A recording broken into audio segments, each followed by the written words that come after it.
అంతరించిపోయే జీవజాతుల లిస్టు రాస్తున్న మనిషి తను అంతరించే సంగతి మాత్రం గుర్తిస్తలేడు. అవును, తన తోటి వాణ్ణి మనిషిగా చూడకుండా తాను మనిషిగా అంతరిస్తున్నాడు. వివక్ష అంటే అమెరికా దేశంలో నల్ల తెల్ల రంగులల్లా, మన దేశంలో కులాలల్లా మాత్రమే లేదు.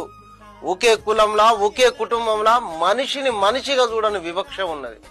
డబ్బు లేదనో చదువు లేదనో స్థాయి లేదనో చూసే చిన్న చూపులా విశ్వమంత వివక్ష ఉన్నది. దాన్ని ముచ్చటను కండ్లకు కట్టినట్టు చూపెట్టిండు సాయిలు కంపాటి రాజు వెడ్స్ రాంబాయి సినిమాల.